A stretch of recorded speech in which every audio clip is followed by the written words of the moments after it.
Dan pasti sekarang ini yang lagi booming itu TikTok.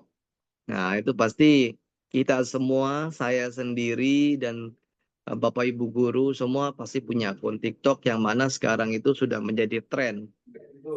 Nah, sekarang ada yang apa orang yang upload video, ada yang velocity apa begitu. Tapi kami sebagai penyuluh menggunakan TikTok itu sebagai media untuk penyebaran dhamma. Maka TikTok saya juga saya gunakan untuk media-media seperti itu. Jadi apakah pertanyaannya zaman modern budaya tradisi Buddhis apakah masih relevan? Saya pengen mendengar dong suara dari anak-anak itu apakah budaya Buddhis itu masih relevan nggak sekarang? Siapa ya? Enta, siapa namanya Enta?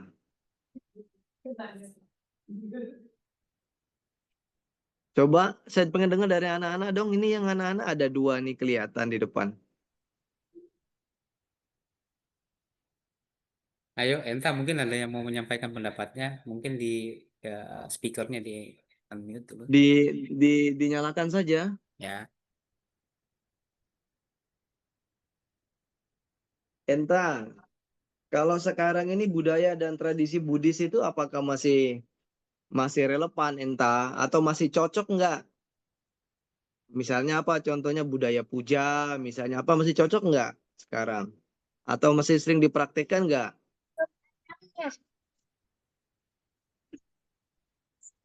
Tidak, tidak kedengaran Enta. Silakan. Yang lain mungkin nggak kedengeran suaranya.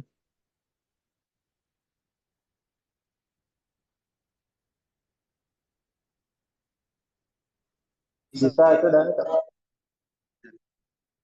Coba, bisa suaranya?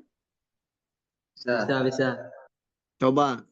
Apakah kalau zaman modern sekarang itu tradisi dan budaya agama Buddha yang konon katanya kulot, misalnya seperti apa? Bisa sepertinya seperti meditasi, seperti apa?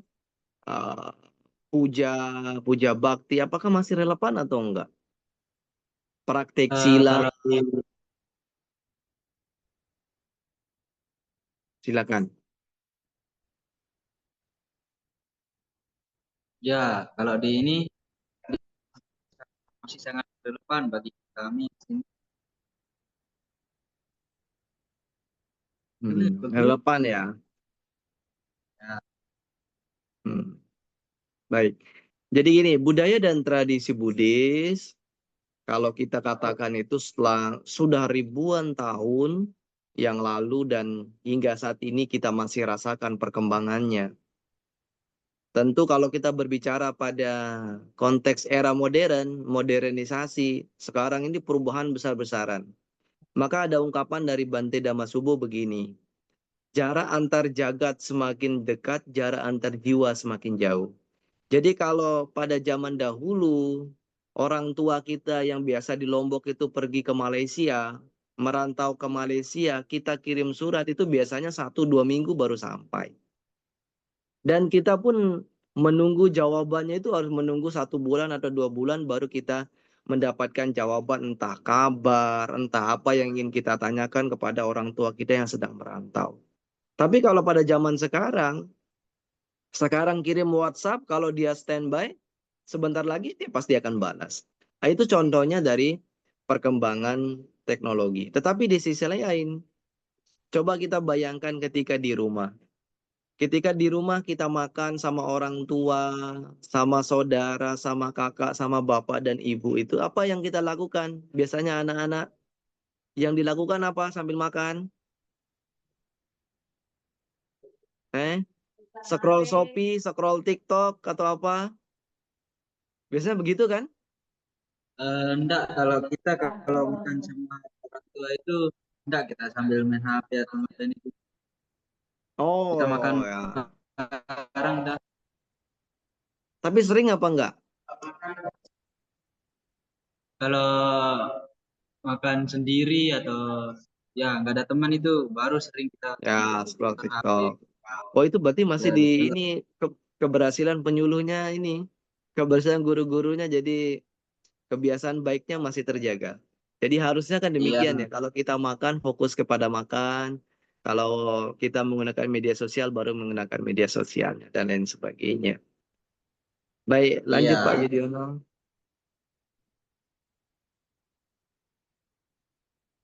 Buddhisme bermula dari ajaran Siddhartha, guru agung kita Sang Buddha Gautama. Nah, ini anak-anak SMA, ini saya ada pertanyaan. Pada tahun berapa Sang Buddha Pangeran Siddhartha dilahirkan?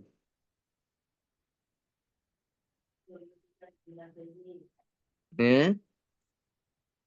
Pada tahun berapa Pangeran Siddhartha dilahirkan di Taman Lumbini? Taman Lumbini apa Taman Mini? Ya? Di Taman Lumbini. Pada tahun berapa?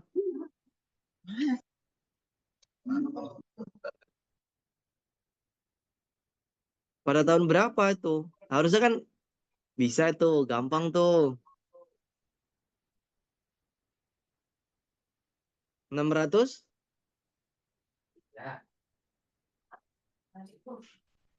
600? 623 sebelum Masehi. 623 sebelum Masehi. Oh, berarti masih ingat. Jadi ajaran Guru Agung Sang Buddha apabila kita hitung sekarang itu sudah 2.500 tahun umurnya. Tapi apabila kita melihat dari segi umur, maka ajaran Sang Buddha itu sangat tua sekali. Kadang muncul ungkapan bahwa oh, ajaran yang sudah tua, kebiasaan yang sudah tua, kebiasaan yang sudah lama itu sudah nggak relevan dalam kehidupan sekarang. Begitu. Ada anggapan demikian. Jadi ajaran Guru Agung Sang Buddha itu menekankan pada apabila Sang Buddha pertama mengajarkan dhammanya itu menekankan pada Cattari Arya Sacani atau 4 kebenaran mulia dan Arya Atangkika Magga sebagai panduan hidup untuk mengakhiri penderitaan dan menuju pada pencapaian pencerahan sempurna. Lanjut, Pak.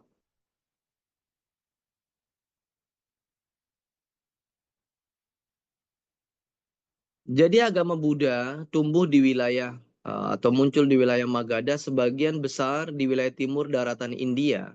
Raja Ashoka dari Kekaisaran Maurya pada abad ketiga sebelum Masehi memainkan peranan penting dalam penyebaran agama Buddha setelah beliau masuk agama Buddha.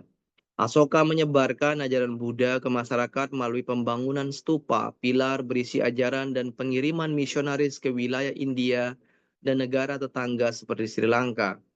Konsili Buddhis ketiga di Pataliputra sekitar tahun 2500 Masehi membantu menyebarkan dan mengorganisasi ajaran Buddha serta memperkuat penyebarannya. Jadi Raja Asoka ini terkenal sebagai raja yang salah satu pada pilar Asokanya itu yang menitik beratkan pada penghormatan antar agama. Jadi salah satu isi pilarnya itu bahwa apabila kita menghina agama orang lain, mencemooh agama orang lain, merendahkan agama orang lain, maka pada saat yang bersamaan kita sedang merendahkan agama kita sendiri. Tetapi dengan kita menjunjung tinggi ajaran agama orang lain, menghormati agama orang lain, maka pada saat yang bersamaan kita sedang mengkondisikan agama kita sendiri untuk berkembang. Jadi salah satu isi dari pilar yang dibuat oleh Raja Asoka itu begitu pentingnya untuk menjaga persatuan dan kesatuan, apalagi di Indonesia yang keberagamannya itu begitu majemuknya. Misi Asoka menjangkau wilayah barat laut India seperti Pakistan, Afghanistan yang kemudian menjadi pusat pembelajaran Buddhisme. Melalui pedagang dan jalur perdagangan jalur sutra, ajaran ini menyebar ke Asia Tengah, akhirnya sampai ke Tiongkok, Korea, dan Jepang. Di Tiongkok, Buddhisme berkembang melalui penerjemahan teks-teks penting dan pembangunan sekolah-sekolah agama Buddha. Kemudian para bhikkhu atau para biksu Tiongkok menyebarkan agama ini ke Korea dan ke Jepang pada abad ke-6 dan abad ke-7. Jadi apabila kita melihat ini semua, begitu juga peran pentingnya dari Raja Ashoka. Mungkin di antara adik-adik semua banyak yang sudah menonton film Ashoka. Jadi dari film itulah kita mendapatkan sedikit gambaran atau sedikit banyak gambaran tentang pentingnya Asoka. Asoka sebelum mengenal Dhamma itu seperti apa, dan setelah mengenal Dhamma itu peranannya seperti apa. Ya. Lanjut Pak Yudhoyono. Jadi nilai-nilai dasar Buddhisme, ajaran agung Sang Buddha yang menitik beratkan pada 4 kebenaran mulia, itu mengurai 4 realitas fundamental. Adanya penderitaan. Misalnya dalam kalangan anak Buddha, adanya penderitaan itu apa? Wah, adanya penderitaan itu sakit hati karena putus cinta gitu kan. Sakit hati itu kan bagian dari penderitaan. Apabila kita melihat dalam sutta yang diajarkan oleh Sang Buddha, berkumpul dengan yang dibenci sebab penderitaan. Berpisah dengan yang dicintai sebab penderitaan. Tidak tercapai apa yang diinginkan sebab penderitaan. Jadi penderitaan seperti tadi itu. Sakit hati karena putus cinta. Kita tahu penyebabnya apa. Penyebabnya karena sakit hati putus cinta, penyebabnya itu adalah karena kita melekat dan ingin memiliki. Oh, bahwa dia milik saya, bahwa perempuan itu milik saya, bahwa cewek itu milik saya. Karena kita melekat itulah yang menyebabkan kita menderita. Nah, juga Sang Buddha mengajarkan tentang lenyapnya penderitaan, yaitu pencapaian nibbana itu sendiri. Dan caranya bagaimana, yaitu mempraktekkan Arya Atanggika Magga, atau disebut dengan jalan mulia berunsur 8, atau disebut juga dengan jalan tengah. Ya, jalan inilah yang ditunjukkan oleh Sang Buddha sebagai jalan menuju lenyapnya penderitaan dengan cara menghindari 2 hal ekstrim yang pada saat itu dilakukan oleh Sang Buddha, yaitu kesenangan sensual dan penyiksaan diri. Mungkin adik-adik pernah itu disampaikan oleh guru-gurunya bagaimana ketika Petapa Siddhartha bertapa di hutan Urwela selama 6 tahun itu sampai badannya kurus kering hampir meninggal. Maka setelah menyadari itu, Sang Buddha Petapa Siddhartha merenungkan bahwa, oh, dengan saya melakukan penyiksaan diri begitu keras, maka tidak akan tercapai tujuan, justru akan mengakibatkan pada meninggal dunia. Maka jalan tengahlah sebagai jalan untuk mencapai tujuan dengan cara tidak menyenangkan diri, juga tidak melakukan penyiksaan diri. Begitu.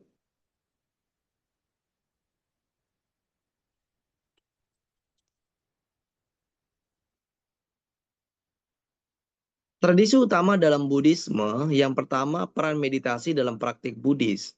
Meditasi adalah praktik inti dalam Buddhisme yang berperan penting dalam pertumbuhan spiritual, pencerahan, pembebasan dari penderitaan. Peran utamanya adalah melatih pikiran untuk mencapai ketenangan, kesadaran, dan kebijaksanaan yang lebih tinggi, serta mengembangkan realisasi dan pemahaman mendalam tentang hakikat realita. Pada zaman modern saat ini mungkin adik-adik pernah mendengar istilah mindfulness. Sekarang ini sedang gembar-gembor, banyak yang menggandrungi, banyak yang senang tentang praktek mindfulness. Kenapa demikian? Karena pada zaman modern saat ini banyak orang yang stres, banyak orang yang pusing berpikir. Maka terkait dengan pekerjaan, terkait dengan keadaan sosial masyarakat, terkait dengan keadaan keluarga, masalah keluarga, dan lain sebagainya. Maka sekarang itu mindfulness itu sedang digandrungi. Ya, mindfulness itu adalah bahasa keren sekarang yang merujuk juga pada meditasi. Maka sebagai siswa Buddhis, melakukan puja, melakukan meditasi sebelum pembelajaran dilakukan, sebelum pembelajaran dimulai itu sangat penting sekali. Sangat penting sekali. Mengapa demikian? Dengan kita menenangkan pikiran, menenangkan batin, dengan cara demikianlah semakin mempermudah kita untuk memahami dan menerima segala pelajaran yang disampaikan oleh guru di depan kelas. Dan tradisi yang lainnya juga terkait dengan pencapaian pencerahan. Meditasi adalah jalan langsung menuju pencerahan dan nibbana seperti yang dipraktikkan oleh Guru Agung Sang Buddha. Jadi kalau kita memahami bahwa ada 2 jenis samadhi, itu ada Vipassana Bhawana dan Samatha Bhawana. Ini pasti sudah diketahui semua oleh adik-adik semua, karena guru-gurunya luar biasa yang sudah menyampaikan. Melatih ketenangan dan konsentrasi. Barang tentu bahwa meditasi itu memiliki manfaat untuk melatih ketenangan. Apalagi praktek samatha bawana yang memiliki 40 objek yang harus kita berfokus pada satu objek itu juga dengan tujuan untuk mencapai dan melatih ketenangan. Dan yang selanjutnya ini ada pengembangan kebijaksanaan. Bahwa melalui meditasi, praktik mendapatkan pemahaman mendalam tentang realitas seperti ketidakkekalan, penderitaan, dan tanpa diri, ini dalam praktik vipassana itu akan sangat kita kenali sekali. Di sisi lain, praktik meditasi juga membantu kita mengembangkan pikiran cinta kasih dan welas asih. Menumbuhkan perasaan simpati, menumbuhkan perasaan metta. Dengan demikian, praktek spiritual berupa pengembangan kasih dan cinta kasih terhadap sesama itu dengan praktik meditasi bisa kita kembangkan untuk kita praktikkan dalam kehidupan sehari-hari.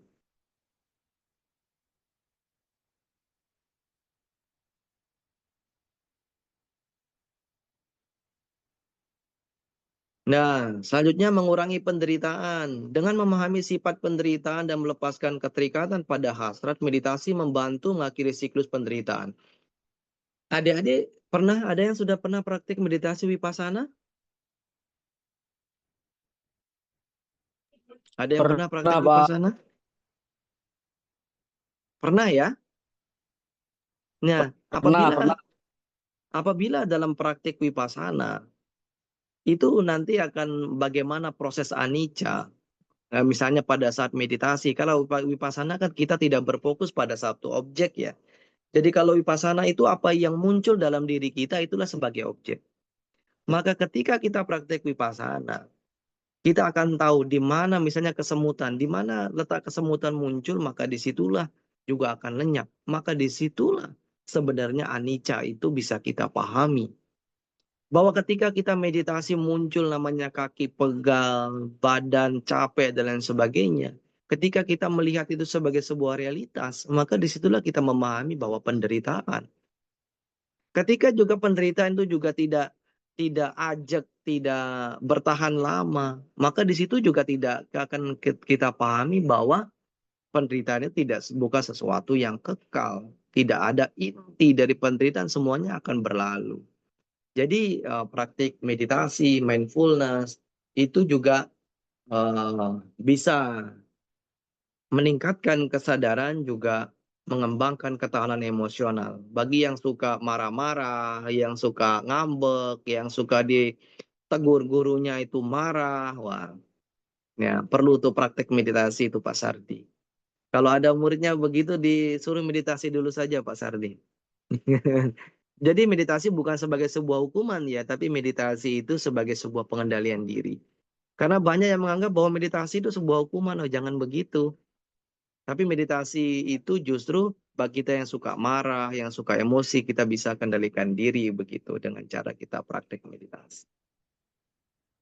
Lanjut Pak Yudhoyono. Nah, budaya dan tradisi Buddhis di era modern, teknologi dan globalisasi mempermudah akses ke sumber ajaran Buddha. Oh ya, sekarang tentu. Kalau pada zaman dulu mungkin 20 tahun yang lalu, kita bisa mendengarkan Dhamma itu ketika disampaikan oleh Romo Pandita. Ketika Bante datang, baru kita bisa mendengarkan dan belajar Dhamma. Tapi kalau pada zaman sekarang, TikTok itu seperti yang disampaikan, yang digunakan oleh para penyuluh ini, TikTok itu juga bisa sebagai media untuk pembabaran Dhamma. Apalagi sekarang ada website Buddhis, sekarang ada TikTok, ada YouTube, itu semua sekarang banyak konten-konten Buddhis yang bisa kita akses bersama untuk kita belajar agama Buddha. Ya. Jadi apa nama saya di itu Zoom? Ada apa? Di Zoom? Sorry. Oh ya, ada iklan. Dan terbentuknya komunitas virtual yang memungkinkan pertukaran pengalaman dan pemahaman lintas budaya ya. Seperti sekarang ini Bapak dan Ibu. Adik-adik perlu tahu yang hadir di laman Zoom hari ini juga ada yang dari Papua. Ada juga yang dari Tulung Agung, ada yang dari Pati, ada yang dari NTT, ada yang dari Sumatera Utara, dari Langkat.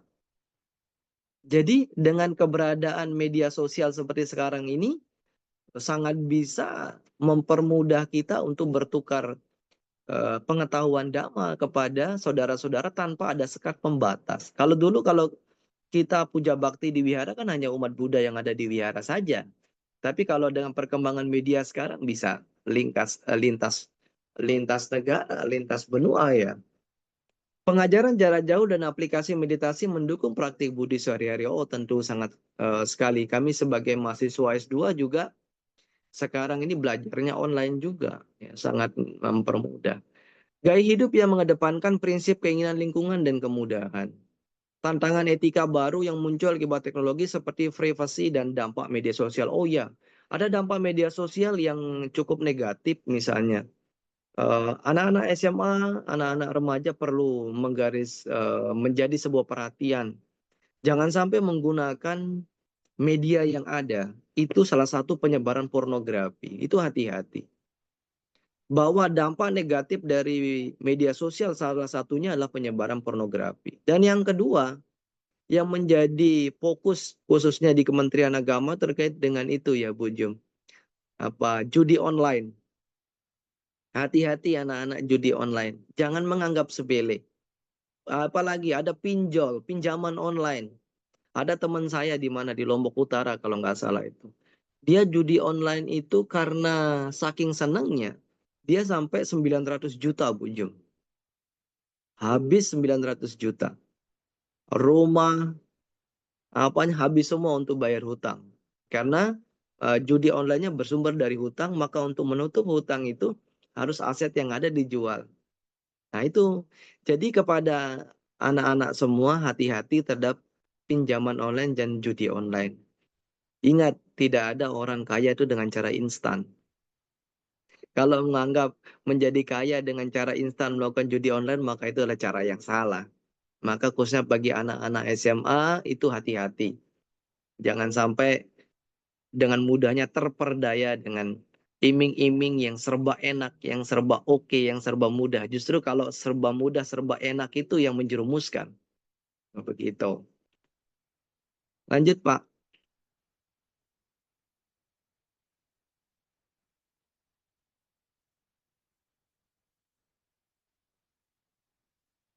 Relevansi tradisi Buddha di zaman modern. Ajaran Buddhis menekankan berpikir kritis, menguji coba ajaran secara langsung, dan tidak menerima secara buta sesuai dengan karakter zaman modern ilmiah.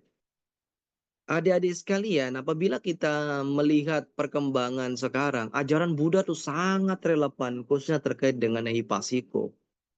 Maka ketika penyebaran hoax, judi online, pinjaman online, apabila adik-adik semua dengan mudahnya percaya, tidak mempraktikkan ajaran Buddha khususnya Ehipasiko, maka kita akan terperdaya.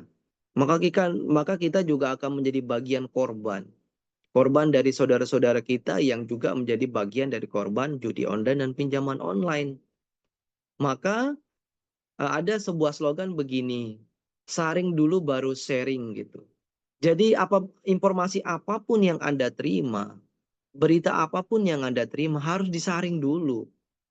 Cukup informasi itu stop dulu di tangan kita sebelum kita mempublikasikannya kepada orang lain. Dengan kita mempublikasikan berita bohong, berita hoax, berita buruk, maka kita juga secara tidak langsung juga membuat karma buruk karena kita menyebarkan berita yang tidak baik. Maka Ehipasiko dalam ajaran Buddha itu sangat realistis, sangat relevan dalam kehidupan modern saat ini. Jadi saring dulu baru sharing. Begitu ya Bu Mayani. Nilai-nilai ajaran Buddha seperti kasih sayang, harmoni sosial, dan hidup sederhana sangat penting untuk membangun masyarakat yang berkelanjutan dan harmonis. Jadi kalau kita berbicara tentang hidup sederhana, Guru Agung kita, Sang Buddha memberikan contoh dan teladan kepada kita semua. Dan juga Sangha memberikan contoh kepada kita semua. Bahwa jangan hidup seperti hedonisme gitu. Serba vulgar, serba mewah dan sebagainya. Tidak semua mewah itu baik gitu loh.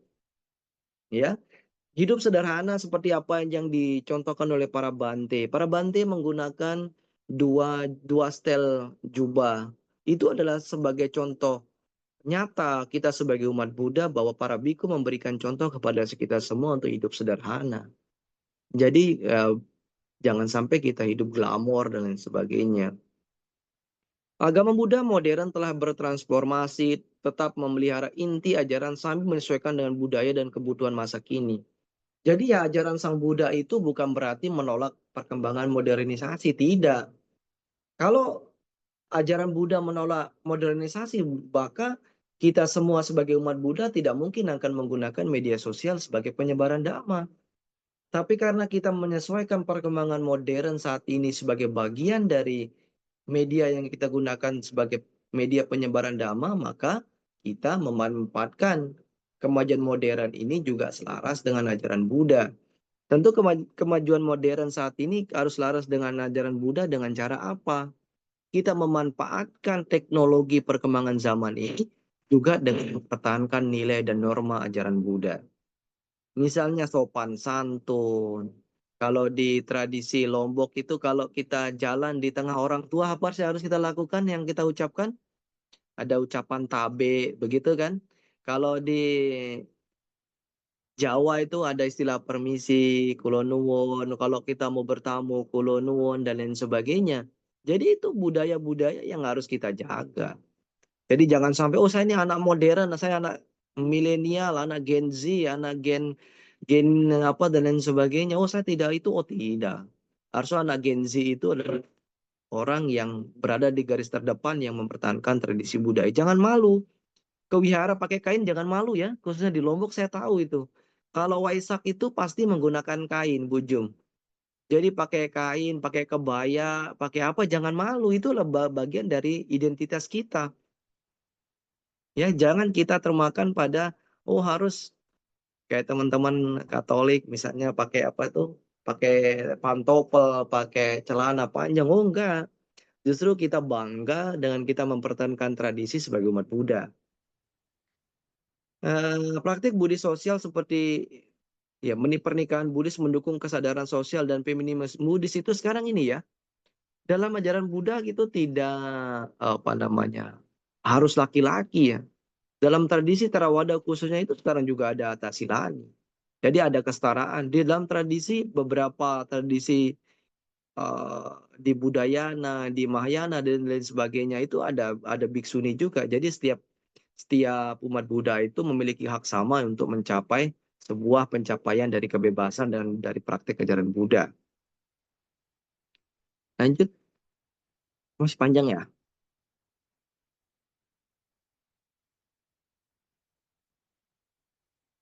Manfaat dan kontribusi Buddhis modern ini meningkatkan kesejahteraan spiritual dan emosional individu. Jadi meditasi itu mau zaman dulu, zaman sekarang itu relevan. Ajarannya boleh kuno, ajarannya boleh old, ajarannya boleh tua. Tetapi relevansinya pada kehidupan sekarang sangat dibutuhkan. Maka salah satu agama atau ajaran yang menekankan praktik meditasi itu adalah ajaran Buddha. Maka sebagai anak-anak Buddhis jangan malu memunculkan identitas sebagai umat Buddha itu jangan malu. Bahwa kita umat Buddha. Kita bangga sebagai umat Buddha. Begitu ya. Jadi kayak pasiko, terus meditasi, praktik mindfulness. Oh itu bagian dari ajaran Buddha yang sedang digandrungi saat ini. Justru kebanyakan umat Buddha yang justru meninggalkan itu gitu. Kalau orang di luar sana yang non-Buddhis sedang menggandrungi praktik mindfulness meditasi, justru kebanyakan umat Buddha yang malas meditasi. Ya, jadi seperti guru-guru sebelum pembelajaran di sekolah juga penting sekali untuk ini ditekankan terlebih dahulu. Memperkuat hubungan antar manusia dan menciptakan masyarakat yang ramah lingkungan dan berkelanjutan. Oh tentu, ramah lingkungan itu ajaran Guru Agung Sang Buddha sudah mencontohkan kepada kita semua.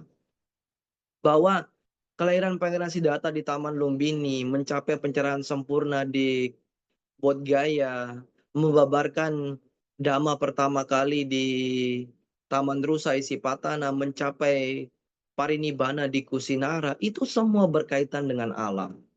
Jadi itulah juga menjadi contoh kepada kita semua sebagai murid Sang Buddha bahwa Sang Buddha saja kehidupannya sangat dekat dengan alam. Maka kita sebagai umat Buddha seyogianya juga kita menjaga alam. juga membantu pembangunan kepemimpinan etis dan perdamaian dunia. Begitu ya. Nah, lanjut.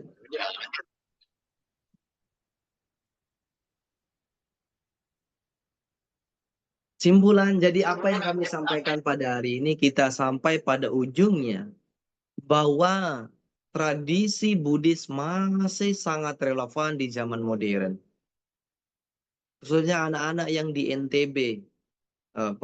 Kalau kita jalan tabe, kalau kita ada orang tua duduk itu permisi tabe, itu harus kita tetap jaga. Jangan malu. Menggunakan kain datang ke wihara itu justru lebih sopan. Ya, bisa sopan begitu. Apa contohnya? Bante saja itu menggunakan kain kok, tidak. Kalau khusus dalam tradisi Theravada ya, menggunakan sarung. Bante aja masih ada yang mempertahankan sarung, pakai jubah begitu kan. Jadi anak-anak sekalian, jangan malu untuk menunjukkan identitas kita sebagai umat Buddha dan juga tradisi Buddhis, khususnya tradisi lokal, budaya lokal harus dijaga.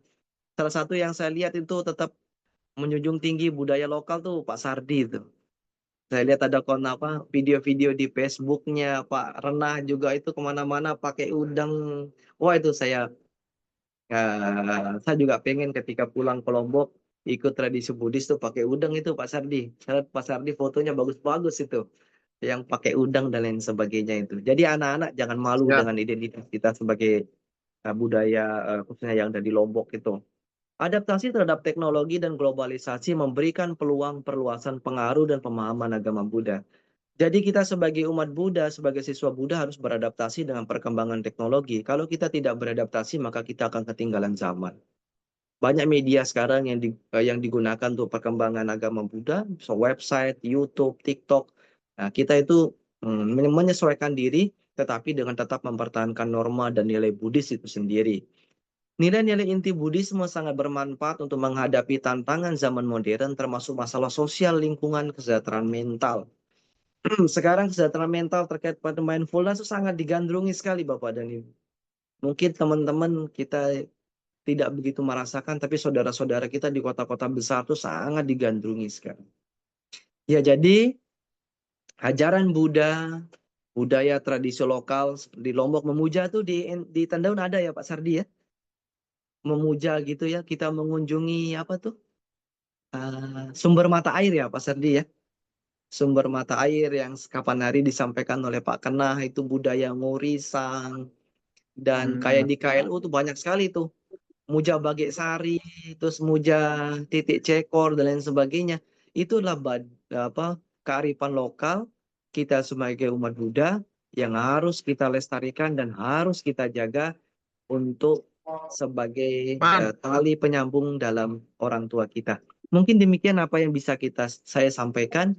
Nanti untuk kita diskusikan apabila ada yang kurang nanti untuk disempurnakan oleh para senior-senior saya, khususnya ada yang ada di NTB. Terima kasih, kurang lebihnya mohon maaf apabila ada kata-kata yang kurang berkenan. Terima kasih, terpujilah Sang Buddha, Namo Buddhaya. Namo Buddhaya. Namo Buddhaya. Baik, terima kasih atas paparan materinya oleh Bapak narasumber pada pagi hari ini. Sangat luar biasa. Sudah panjang lebar tadi menjelaskan bagaimana sejatinya zaman modern apakah budaya dan tradisi Buddhis masih relevan. Nah, tadi sudah jelaskan ternyata walaupun sudah 2500 sampai 2600 tahun yang lalu, ajaran dan budaya tradisi Buddhis itu masih sangat-sangat relevan hingga saat